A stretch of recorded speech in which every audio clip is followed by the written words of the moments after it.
하나님께서 오늘 우리에게 주시는 말씀은 요한복음 3장 1절에서 8절까지 말씀입니다. 그런데 바리새인 중에 니고데모라 하는 사람이 있으니 유대인의 지도자라. 그가 밤에 예수께 와서 이르되 랍비여, 우리가 당신은 하나님께로부터 오신 선생인 줄 아나이다. 하나님이 함께 하시지 아니하시면 당신이 행하시는 이 표적을 아무도 할 수 없음이니이다. 예수께서 대답하여 이르시되 진실로 진실로 내게 이르노니 사람이 거듭나지 아니하면 하나님의 나라를 볼 수 없느니라. 니고데모가 이르되 사람이 늙으면 어떻게 날 수 있사옵나이까? 두 번째 모태에 들어갔다가 날 수 있사옵나이까? 예수께서 대답하시되 진실로 진실로 내게 이르노니 사람이 물과 성령으로 나지 아니하면 하나님의 나라에 들어갈 수 없느니라. 육으로 난 것은 육이요 영으로 난 것은 영이니 내가 내게 거듭나야 하겠다 하는 말을 놀랍게 여기지 말라. 바람이 임의로 불매 내가 그 소리는 들어도 어디서 와서 어디로 가는지 알지 못하나니 성령으로 난 사람도 다 그러하니라. 아멘. 이것은 하나님의 말씀입니다. 환하게 인사하고 나니까 너무 좋은 것 같습니다. 요즘에는 그런 뉴스 좀 보기 힘든데요. 제가 어릴 때만 해도 강원도의 광산에서 탄광이 무너져 가족들이 갱도 앞에서 어쩔 줄 몰라 하는 장면들이 뉴스에 많이 나왔었습니다. 독일의 한 광산에서 광부들이 매몰되는 사고가 일어났습니다. 4명의 광부가 나흘 동안 갱도에 갇히게 되었습니다. 다행히 구조가 잘 되어서 다친 것 없이 모두 나왔는데요. 4명 중에 한 사람이 정신적으로 큰 충격으로 후유증을 크게 앓았습니다. 똑같은 장소에 똑같이 있다가 똑같이 구도받았는데 한 사람이 유독 심한 것입니다. 그 이유를 찾던 의사가 하나 발견한 것이 있습니다. 이 4명 중에서 3명은 시계가 없었는데 1명만 시계를 가지고 있었습니다. 그러니까 다른 사람들은 가끔씩 그 사람한테 지금 시간이 얼마나 흘렀는지 물어보았는데요. 시계를 가지고 있는 그 한 사람은 자기에게 시계가 있으니 훨씬 더 많이 시계를 보았습니다. 시간이 흘러가는 것을 보면서 자신에게 죽음이 점점 더 크게 다가왔다는 그런 공포를 느꼈던 것입니다. 우리는 시간이 모든 사람들에게 다 동일하게 적용된다고 생각합니다. 그러나 그 시간을 어떻게 느끼냐에 따라서 어떤 사람에게는 구조를 기다리는 기쁨의 시간이 될 수 있고 어떤 사람에게는 죽음이 가까워지는 두려움의 시간이 될 수도 있습니다.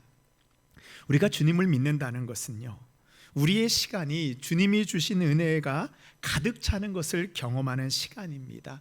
하나님이 오늘 우리에게 주셨던 은혜보다 하나님 내일 얼마나 더 큰 은혜를 주실까를 기대하는 것이 바로 그리스도인들의 시간입니다.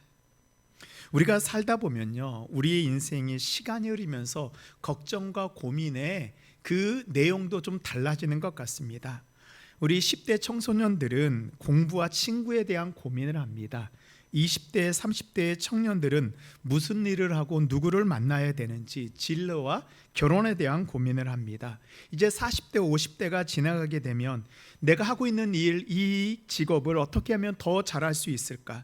가정은 어떻게 해야 되나? 자녀는 어떻게 양육해야 되나? 일과 자녀에 대한 고민이 많아지게 됩니다. 60대가 넘어가게 되면 뭐에 대한 고민이 제일 많아지죠?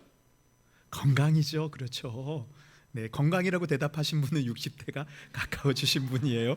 순간 당황하셨죠? 네. 60대가 넘어가면 이제 건강에 대한 고민을 많이 합니다. 그리고 또 자신에게 남겨진 시간이 얼마 남지 않았다는 것을 느끼면서 자신의 인생을 되돌아보며 자신이 살아온 길을 다시 돌아보게 됩니다. 내가 만일 그때 공부를 열심히 했더라면, 그때 그 일을 열심히 했더라면 지금보다 더 나은 삶을 살고 있을 텐데, 그때로 돌아간다면 이런 선택을 하지 않았을 텐데, 심지어는 다시 태어날 수 있다라면 다른 삶을 살았을 텐다라고 생각을 합니다. 오늘 우리는 성경 속에서 이런 고민을 하고 있는 한 사람을 만나게 됩니다. 3장 1절에 보면 그런데 바리새인 중에 니고데모라 하는 사람이 있으니 유대인의 지도자라. 오늘 본문에 나오는 니고데모는요, 우리가 보면은 정말로 세상의 기준으로 보면요, 완벽한 사람이에요. 지도자라 그랬습니다. 이어서 지도자라는 것은 그 당시에 이 입국과 사법권을 가지고 있던 사내드리온의 회원을 이야기합니다. 지금으로 치면 국회의원과 대법관의 자리를 모두 가지고 있는 사람입니다. 그 바리새인이라는 표현은요, 율법으로 흠이 없는 사람입니다. 도덕적으로 윤리적으로 부족함이 없는 사람입니다. 근데 이 사람이 예수님을 찾아옵니다. 2절에 보시면 그가 밤에 예수께 와서 이르되 라삐여, 우리가 당신은 하나님께로부터 오신 선생인 줄 아나이다. 하나님이 함께 하시지 아니하시면 당신이 행하시는 이 표적을 아무도 할 수 없음이니이다. 그가 밤에 예수님을 찾아옵니다. 밤이라는 표현을 통해서 지금 니고데모가 어떤 상황인지 우리에게 살짝 힌트를 주고 있습니다. 밤은 니고데모의 영적 상태를 보여주고 있습니다. 사실 니고데모는 유대인의 지도자로 그동안 늘 다른 사람의 인생을 판단하고 옳고 그른 것을 정해주는 사람입니다. 너는 이렇게 살아야 된다고 이야기하는 사람이 니고데모예요. 그런데 정작 자신이 가지고 있는 내적 문제를 해결하지 못하였습니다. 자신의 힘으로는 길을 찾을 수 없는 상황, 그러나 누구에게도 말할 수 없는 그 깊은 고민과 불안을 가지고 있는 밤이 바로 니고데모의 상황입니다. 이런 니고데모의 모습을 보면 꼭 우리의 모습을 보는 것 같습니다. 오늘 이 자리에 오신 여러분들도 겉으로는 다 부족함이 없어 보입니다. 직장도 있죠, 결혼도 하였죠, 자녀들도 있죠. 그렇지만 우리 외적 상황과는 다르게 우리의 영적 상태는 밤과 같이 빛이 없는 어두움의 상황 가운데 있습니다. 오늘 니고데모와 예수님의 만남을 통하여 우리를 새롭게 하시는 예수님의 능력을 경험하는 우리 모든 성도님들 되시기를 바랍니다. 첫 번째로 예수님은 우리의 질문을 이미 아시는 분입니다. 니고데모가 예수님을 왜 찾아왔을까요? 니고데모가 예수님을 찾아온 이유를 말하고 있습니다. 예수님이 행하시는 표적을 보고 내가 왔습니다. 이 요한복음 2장에 보면 예수님께서 6월절에 예루살렘에서 엄청나게 많은 표적, 즉 기적을 행하셨습니다. 요한복음 2장 23절 보시면 6월절에 예수께서 예루살렘에 계시니 많은 사람이 그의 행하시는 표적을 보고 그의 이름을 믿었으나, 믿었는데 뭘 보고 믿었어요? 표적을 보고 믿었어요. 니고데모도 예수님을 믿었습니다. 니고데모는 예수님을 랍비 선생님이라고 불렀습니다. 그런데 그 앞에 수식어가 있어요. 하나님께로부터 오신 선생님을 제가 믿습니다. 예수님이 행하시는 표적을 보고 나니까 하나님이 함께 하시지 않으면 이런 표적을 할 수 없네요. 근데 예수님께서는요, 복음서에 보면 이렇게 자신이 행하는 표적을 믿고 자신을 따르는 사람들을 예수님은 사실 신뢰하지를 않았습니다. 왜냐하면 표적을 믿고 따르는 사람의 한계가 있습니다. 표적을 따르는 사람들은요, 표적만 자꾸 찾으려고 하지 예수님이 어떤 분이신지 하나님이 어떤 분이신지 알려고 하지 않습니다. 그래서 예수님한테 계속 요구합니다. 예수님이 이런 표적을 행하여 주십시오. 이런 기적을 행하여 주십시오. 내가 가지고 있는 문제를 해결해 주시기를 원합니다. 이것이 표적을 보고 믿는 사람들의 한계입니다. 우리의 신앙생활도 좀 되돌아보면 우리도 표적을 구할 때가 많이 있습니다. 애타서 주님을 찾아오지요. 주님이 이 문제를 해결해 주셔야 됩니다. 물론 우리에게 이런 믿음이 반드시 있어야 됩니다. 그러나 표적만 구하는 믿음은요, 위험한 믿음이에요. 위태로운 믿음입니다. 왜냐하면 믿음에 그 기초가 없기 때문에 나의 기대와 다른 결과가 나왔을 때에는 예수님에 대해서 실망하고 흔들리게 됩니다. 표적은 예수님의 놀라운 역사입니다. 그러나 표적으로만은 참 믿음과 참 헌신에 이르지 못합니다. 많은 사람들이 예수님 자체가 아닌 표적에 집중하였습니다. 예수님께 주목하지 않았습니다. 예수님은 그런 우리에게 참된 믿음을 주시기를 원하셨습니다. 우리가 요한복음 3장은 제가 말씀을 준비하면서 제가 요한복음 3장을 가지고 참 많이 설교했다고 생각을 했는데 제 설교했던 내용을 잘 찾아보니까 요한복음 3장으로는 한 번도 말씀을 전한 적이 없더라고요. 혹시 여러분 예수님과 니고데모의 대화를 들으시면서 뭔가 좀 이상한 점을 발견하지는 못하셨습니까? 니고데모가 예수님을 찾아와서 제가 예수님의 표적을 믿습니다 라고 먼저 자신의 신앙의 근거를 이야기합니다. 그리고 나서는 이제 니고데모가 무슨 말을 해야 돼요? 예수님, 사실은 제가 이런 문제와 이런 고민이 있습니다 라고 말을 해야 되는데요, 예수님께서는 니고데모의 질문을 듣지도 않으시고 답을 주셨습니다. 니고데모 3장에서, 요한복음 3장에서는 니고데모가 예수님께 자신의 문제를 이야기하지 않습니다. 예수님께서는 니고데모의 질문을 듣지도 않고 대답을 하십니다. 요한복음 3장 3절 상반절을 보시면 예수께서 대답하여 이르시되, 좀 이상하지 않으세요? 니고데모가 자신의 문제를 하지 않았고 예수님의 표적에 대해서만 이야기를 하였습니다. 즉 니고데모는요, 자신의 속에 있는 그 문제를 예수님께 솔직하게 말하지 못하였습니다. 이 니고데모의 모습이 곧 우리의 모습과 같습니다. 예수님 앞에 나왔는데도 예수님 앞에 솔직하지 못합니다. 우리의 문제와 어려움을 다 털어놓지 못합니다. 니고데모가 만약 한국에서 태어났으면 혹시 그 어디 출신이었을 것 같아요? 제가 생각하니까 충청도 사람 같아요. 제가 충청도 사람이거든요. 그래서 니고데모의 마음을 이해합니다. 충청도 사람들의 대화의 특징이 있습니다. 직접적으로 자신이 필요한 것을 이야기하지 않습니다. 이웃집에 낫을 빌리러 갔으면은 뭐라고 얘기해야 돼요? 낫 좀 빌려주세요 얘기하는데 와서 와, 이 집은 깨끗이요 하면서 딴소리를 합니다. 그럼 낫을 빌려달라는 얘기를 하지 않고 한참을 얘기합니다. 그리고 그냥 나 갈게요. 그럼 주인이 붙잡아요. 아니 왜 그냥 가? 뭐 필요한 거 있어? 그러면은 낫을 빌리러 온 사람이 이렇게 얘기합니다. 자네 집에는 낫이 많어? 낫을 빌려달라고 하는데 끝까지 그 말을 하지 않습니다. 우리도 예수님 앞에 나왔는데요, 말하지 못할 때가 있습니다. 그런데 오늘 말씀해 보니까 우리가 말하지 않아도요, 예수님은 우리가 왜 이 자리에 왔는지 다 알고 계십니다. 말하지 않아도요, 예수님 우리한테 응답해 주시는 분입니다. 시편에 보면요, 하나님이 어떤 분인지 우리에게 말씀해 주고 있습니다. 우리 시편 139편 4절 말씀 우리 함께 읽겠습니다. 시작. 여호와여, 내 혀의 말을 아멘. 내 혀의 말을 하나도 알지 못하는 것이 없다. 즉 내가 말하지 않았어도요, 내가 혀로 소리를 내지 않았어도 이미 하나님은 우리가 무슨 말을 하실지 다 알고 계시다는 말씀입니다. 사랑하는 성도 여러분, 예수님은요 우리의 질문을 이미 알고 계시는 분이에요.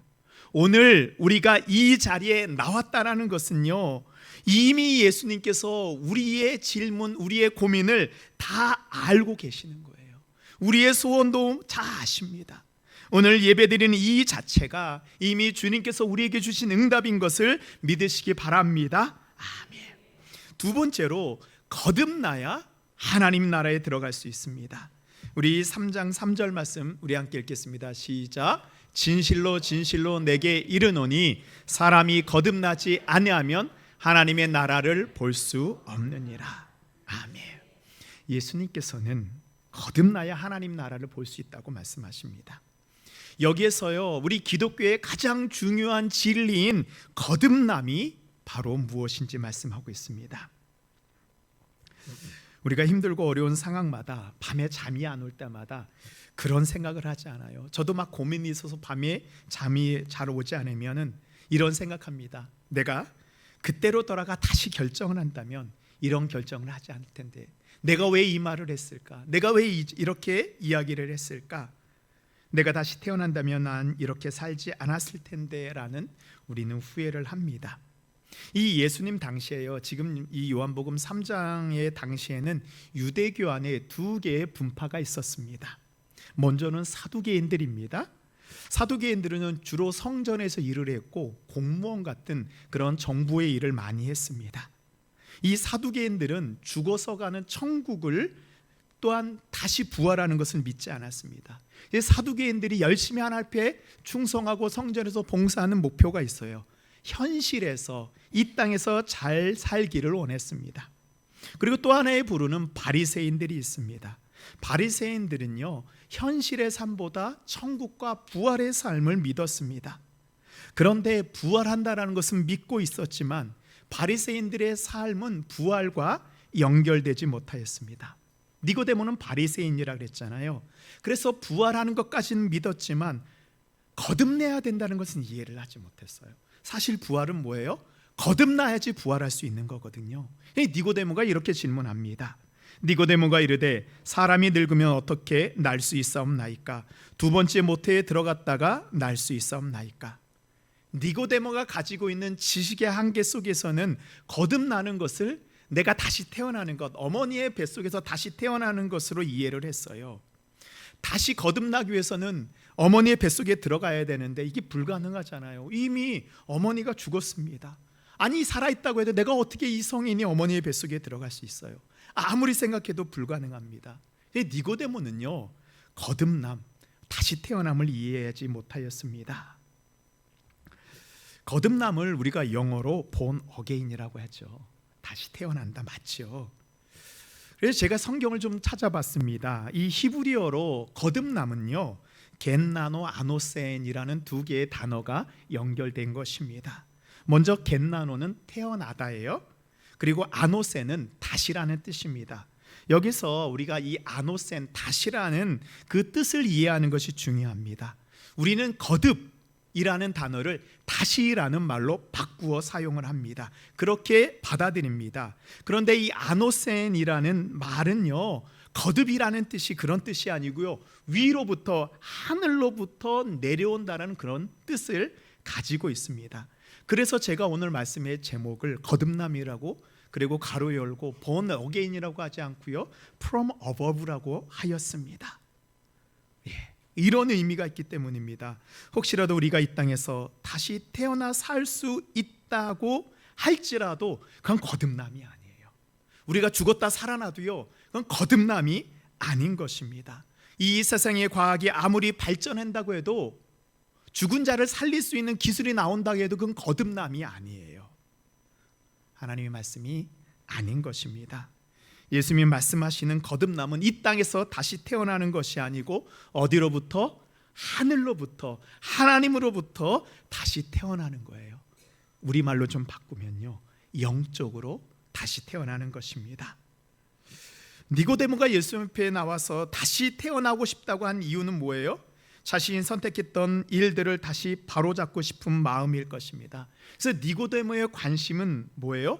온통 다시 돌아가는 것에 관심을 가지고 있습니다. 근데 예수님은요, 이 뒤의 것을 얘기하는 것이 아니에요. 하늘의 것을 이야기하고 있습니다. 육체적으로 다시 태어나는 것이 아니고 영적으로 하늘로부터 다시 태어남을 말씀하고 있어요. 니고데모는 땅의 일을 이야기하고 예수님은 하늘의 일을 말씀하고 있습니다. 그렇습니다. 우리가 주님 앞에 나오는 것은요, 이 땅의 문제를 해결하는 정도가 아닙니다. 하나님이 우리를 처음 창조하실 때 흙으로 창조하셨잖아요. 그러나 이제는 예수님께서는 우리를 다시 하늘로부터 새롭게 창조하시기를 원합니다. 이것이 바로 새 창조의 역사입니다.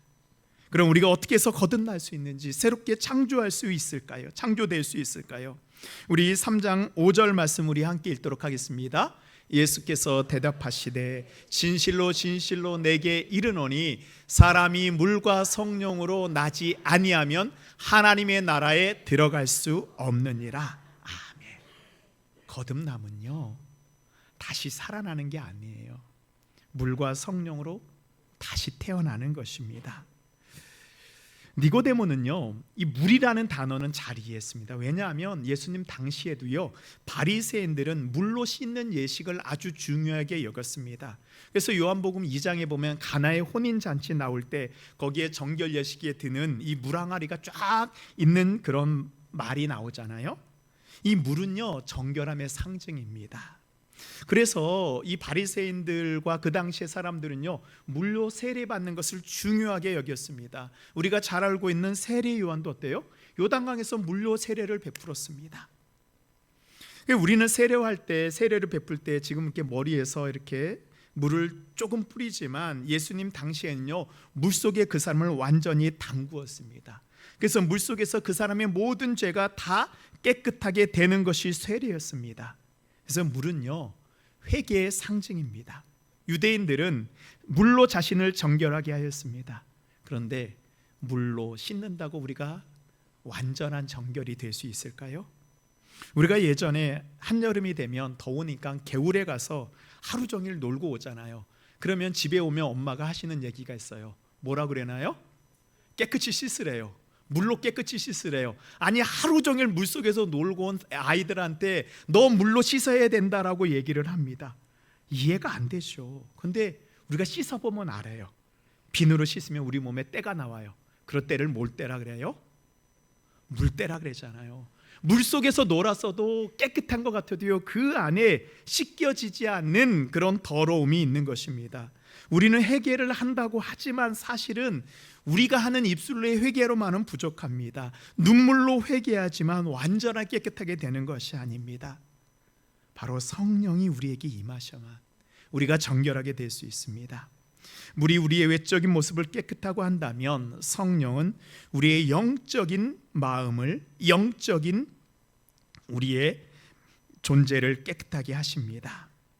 성령님은 우리가 올바른 길을 가지 않을 때 그 길에서 나와 올바른 길로 인도하십니다. 그래서 이 회개라는 단어를 헬라어로 메타노이아라고 합니다. 그 뜻은 뭐예요? 가던 길을 돌이킨다라는 거예요. 여러분들이 우리 이제 광양에서 서울로 간다고 생각해 보십시오. 그러면 쭉 고속도로를 타고 가다가 이제 순천에 가면 갈림길이 나오잖아요. 서울로 가야 되나 광주로 가야 되나. 그러면 이제 우리는 이 서울로 가야 되는데 혹시라도 길을 잘못 들어서 광주로 가는 고속도로를 탔습니다. 그러면 어떻게 해야 되죠? 아, 내가 지금 길을 잘못 들었구나 하면서 그 길에서 나와서 돌이켜야 합니다. 근데 만일 여러분들이 내가 길을 잘못 들었구나, 잘못 가고 있구나 라고 하면서 어떻게 해요? 일단 잘못 갔으니까 속력을 줄여요. 그 옆에 있는 휴게소로 딱 들어갑니다. 이제 휴게소로 있으면서 들어갔으면서 그 휴게소에서 나는 광주에서 가는 길에서 나와서 지금 밖에 있다라고 스스로 나를 위안합니다. 그럼 어떻게 되죠? 속도를 줄였습니다. 휴게소에 있습니다.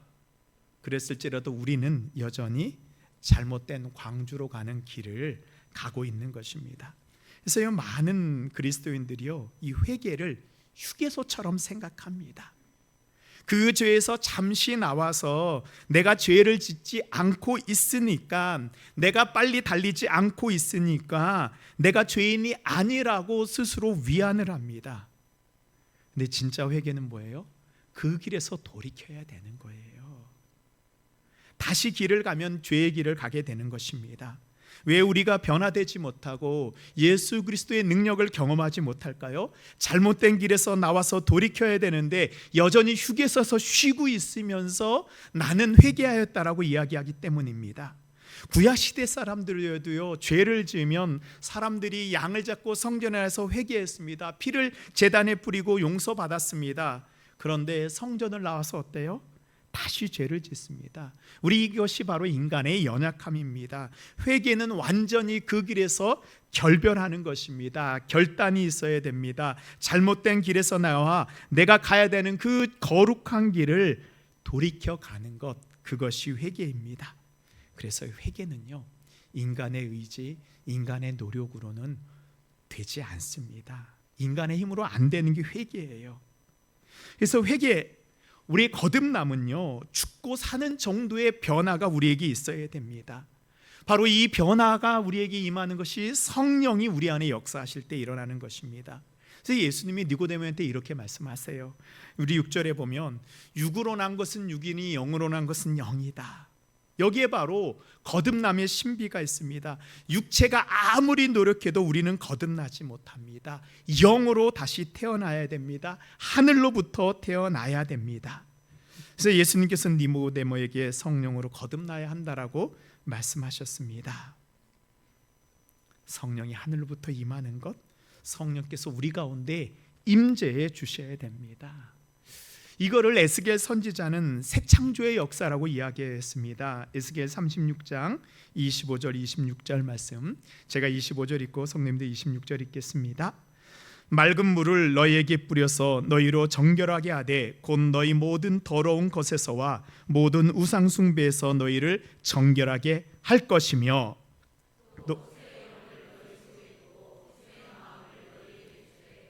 너희 육신에서 굳은 마음을 제거하고 부드러운 마음을 줄 것이며. 아멘. 왜 25절로만 안 될까요? 맑은 물로 뿌려서만큼은 왜 우리가 정결하게 되지 않을까요? 새 영, 성령이 우리에게 임하셔야 됩니다. 하나님께서 새 영을 부어주셔야 됩니다. 하나님의 영이 우리에게 오시면요, 우리의 마음이 새로워지게 됩니다. 우리의 마음이 새로워지게 되면 우리의 육체까지, 우리의 삶까지도 새로워지는 것입니다. 우리는 거듭남을요, 어떻게 이해해요? 더 좋은 사람이 되는 것, 지금의 문제가 해결되는 정도로 거듭남을 이해합니다. 물론 이게 틀린 것이 아니에요. 니고데모도 그렇게 이해했습니다. 그러나 거듭남 성령으로 다시 태어나는 것은 더 나은 삶이 아니에요. 다른 삶을 살아가는 것입니다. 새로운 삶을 살아가는 것입니다.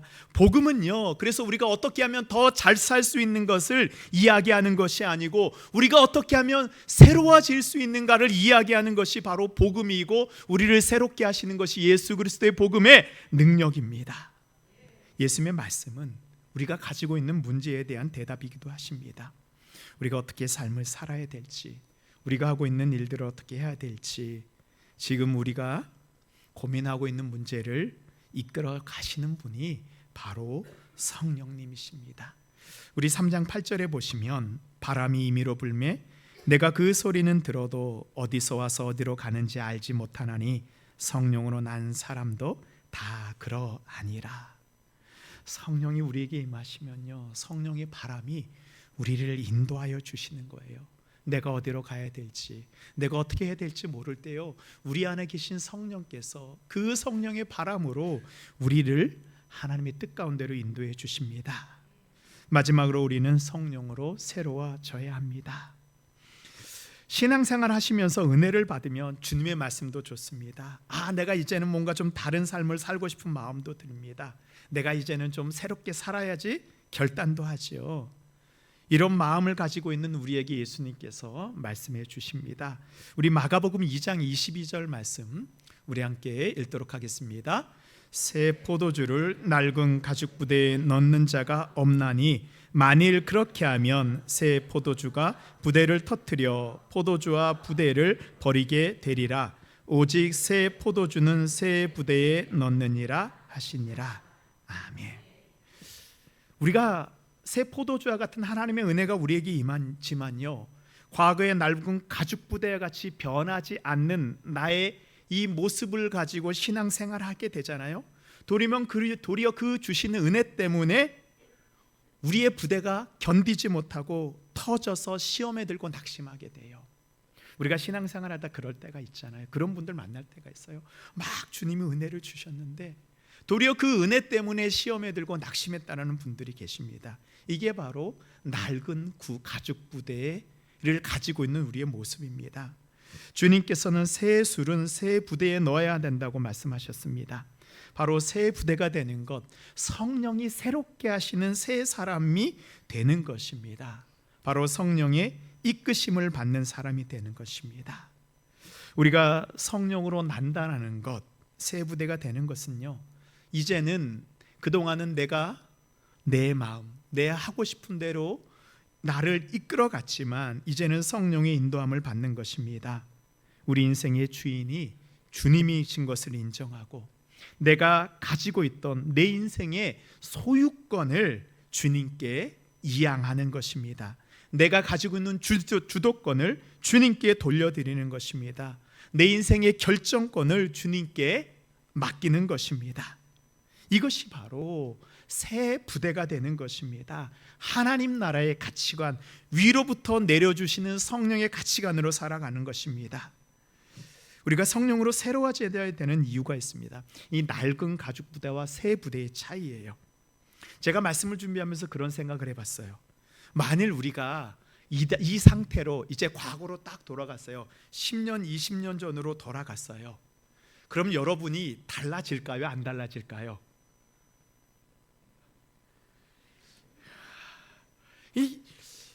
우리는요 10년도 20년 전으로 돌아가면 우리가 달라질 거로 해서 과거와는 다른 판단을 할 수 있을 거라고 생각합니다. 그런데요, 아무리 다시 태어나도 우리가 변하지 않으면요, 우리는 10년 전이나 20년 전에 했던 그 실수를 여전히 반복할 수밖에 없는 것입니다. 왜요? 여전히 낡은 가죽 부대이기 때문입니다. 그러나 성령이 우리에게 임하시면요, 우리는 이제 새 부대가 됩니다. 새로운 삶, 다른 삶을 살아가게 됩니다. 제가 예전에 목회했던 교회에서 우리나라에 이제 이 위암하고 대장암 전문의인 이제 이병옥 장로님이 오셔서 지역 주민들을 위한 암 세미나를 이제 하게 되었습니다.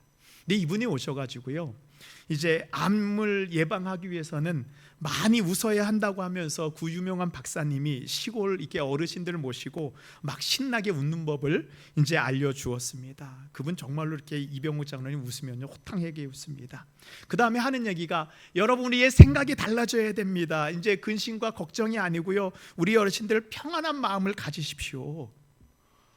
사실 저는 그렇게 유명한 이 우리나라 최고의 암 전문가를 모셨으면은 이분이 뭔가 좀 이 대단히 의학적이면서 아주 좀 특별한 얘기를 해주기를 원하는데, 아니 우리가 다 알고 있는 이야기를 하시는 거예요.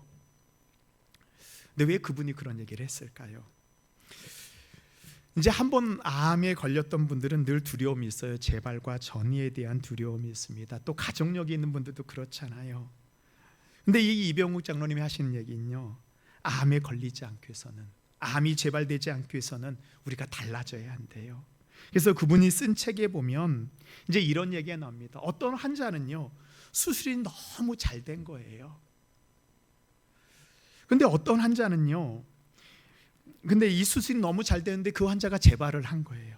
어떤 환자는 수술할 때에는 너무 심각했는데 수술하고 나서 예후가 너무 좋은 거예요. 그 차이가 무엇인가 이분이 살펴보니, 수술 이전의 삶과 수술 이후의 삶이 변한 사람은 살고요, 변하지 않은 사람은 죽었다라는 것이에요. 달라지면 살 수 있고 과거의 가치 그대로 살면 병을 고칠 수 없다고 이야기를 하였습니다. 그래서 이분이 그런 얘기합니다. 자기는 JPT 치료법을 얘기한대요. J는 뭐예요? joy, 기쁨이에요. 기뻐하라고 얘기해요. P는 뭘까요? pray, 기도하라. T는 뭐예요? thanks, 감사하라.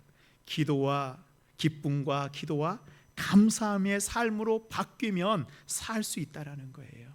그래서 이분이 이 암 전문 수술하다가 지금은 조금 방향을 좀 바꿨어요.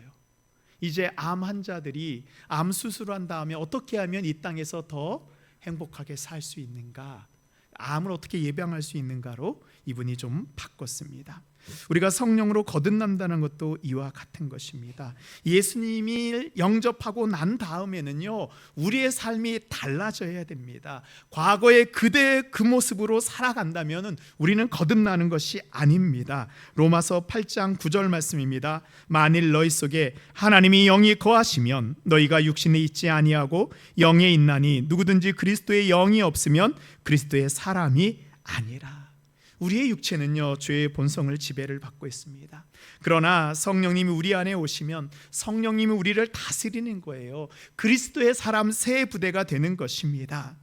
성령님이 어두워진 우리의 몸과 마음에 주님의 빛을 가득 채워 주시는 것입니다. 그 빛으로 우리가 고침받고 그 빛으로 우리의 길이 인도함을 받는 것입니다.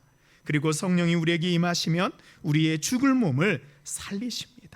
성령님은요 우리의 마음만 새롭게 하시는 분이 아니에요. 우리의 마음이, 성령이 우리에 임하시면요 우리의 죽을 몸도 살리신다라고 말씀하고 있습니다. 예수님이 십자가에서 죽으셨을 때 성령이 예수 그리스도의 몸에 임하셔서 죽었던 예수 그리스도가 3일 만에 다시 부활하시고 신령한 부활의 몸으로 살리하신 것, 이게 바로 성령님의 역사입니다. 성령님이 우리에게 임하시면 우리는 이제 성령님과 함께 새로운 몸으로 새로운 삶, 새 창조를 경험하게 됩니다. 그래서 이 새로운 사람이 받을 수 있는 말씀이 있는 것입니다. 요한복음 3장 16절 말씀입니다. 우리 함께 읽겠습니다. 하나님이 세상을 이처럼 사랑하사 독생자를 주셨으니 이는 그를 믿는 자마다 멸망하지 않고 영생을 얻게 하려 하심이라. 아멘. 그를 믿는다라는 게요, 물과 성령으로 거듭나는 것입니다. 멸망하지 않고 영생을 주셨다는 것, 이것이 바로 영생이 거듭남 삶입니다. 이제 주님께서는 오늘 우리를 물과 성령으로 거듭나 새로운 마음으로, 새로운 몸으로, 새로운 삶으로 우리가 살아가기를 원하십니다. 이제 오늘 말씀을 우리의 마음에 새기시고 물로 우리를 정결하게 하시고 성령으로 우리의 마음을 새롭게 하시길 바랍니다. 그리하여 주님이 우리에게 주신 것처럼 믿는 자마다 멸망하지 않고 영생을 누리는 우리 모든 성도님들 되시기를 바랍니다. 아멘.